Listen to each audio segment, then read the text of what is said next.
Like us, follow us, and socialize with us on the Morning Scramble.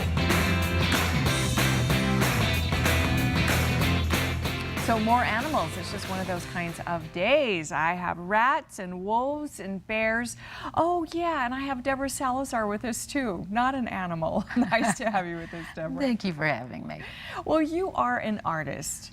And in some instances, you make animals, felted animals. Yes. Was this always your primary focus, was the felted creatures? I've done lots of different art, and I've done clay sculpture before, so going to the felt, I enjoy the felt because I can get a more realistic look to it, and so I went that direction. Interesting. So you were a sculptor of clay? Yes. Did you make them into bronzes, this kind of thing? No, I didn't. I did a lot of art dolls, individual pieces that were one of a kinds out of clay. And from there I went to the felting, which was, actually the felting is easier on the hands, but it's more time consuming. But I enjoy the 3D artwork the best. Well, I tell you, it's phenomenal. Now I have to take ownership because this is my little guy here.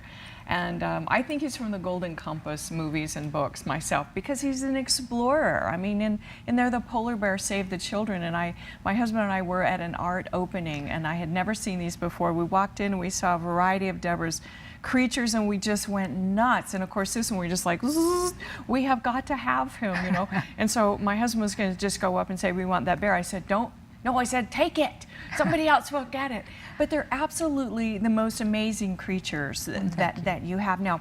How do you show us a little bit how, because he's fully articulated, his little legs move, however you want, you know, his head moves. So it starts with an armature then? Yes, everything starts. I enjoy working with an armature because, as you said, you can pose them. You can bring a leg up or down. Depending on the size of the animal will be the size of the armature. This one is actually going to be a cat. Ah. And so then I would make the armature I look up and study the skeletal, then I look at the muscular, and then I look at how it looks in real life, and I go from there. And so I will make the armature out of the aluminum wire. Were you wire. a two-dimensional artist at one time? Did you ever draw and okay. Yes, I'm also a watercolorist. Ah, and so I think, you know that part too. Yes, and that helped me a great deal and added to my knowledge of bringing the different colors to blend. Like if you look at the wolf, then you can see how I blended the colors in. So the watercolor was very beneficial for me in that respect. Okay, so you, well, I kind of interrupted you, but you start with the felting, you put that on. Yes, and then this is wool roving. You can use batting, and it's the same thing spinners use. So to begin an item, I would put that on, and then you actually just take it and wrap, and as you see it, so this is somewhat time consuming. Yeah, I can see that. So I begin wrapping the pieces, and as I work the pieces, so this would all be wrapped, and if you look at like where the wolf is, then I would have to sculpt with the wool muscles. So you put more of the batting or the, what did you call that? This is roving. Roving, okay. Yep. So it's wool. rough wool spun. Mm-hmm. Yeah, and then I work with the paws, and then I build the muscle up once this is all covered. Well, and you know, they are so completely detailed, it just amazes me. You can see this wolf's got a dew claw. Yeah, he's got pads, individual little pads.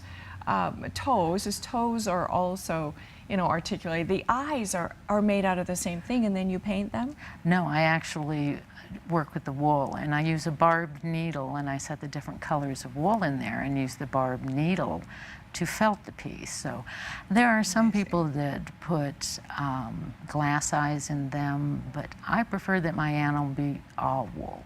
Oh, and I love it, but they're so real that I literally, on my bear guy, I had to just study his eyes a lot to figure out how in the world that you did that. Were those glass? Were those felted? So they're so amazing, and you're right. So do you paint this, or you just use different colors? I use a different color wool. Oh, and these are, I'm not sure if these will show, but I use different colors of wool. I see. And I just pull, when I'm working on that and I want shading, I just grab the end of it and I pull off just a small amount. and then I will lay So that thin. down and felt it, and then I will layer it. There's where the watercoloring comes in handy. And I just layer one color To see over what another. color is going to turn out to be. Mm-hmm. I tell you, that is just, I mean, to me it's amazing. How many hours would you say it took you to do something like my bear here? That guy I spent 3.5 weeks on. Okay, so these are not toys, folks. These are not toys for, you know, for kids. These are treasures for adults. I love being an adult. I can buy my own toys. I totally think that's great. Now, you do teach some classes and things. I do. I teach at Studio 3 on Gurley Street. And in their newsletter, if you sign for their newsletter, it will tell you what classes I'm offering. Okay. And I vary the classes. I have a giraffe class coming up soon. But these are the felted animals. These are They all do. the felted animals. Okay, and also the Prescott Art Market at the Gateway, you'll be having through the month of June, you'll have... I'm actually going to be carrying animals there permanently. Oh, nice, nice. Okay, the Prescott Art Market at the Prescott Gateway Mulligan, Studio 3.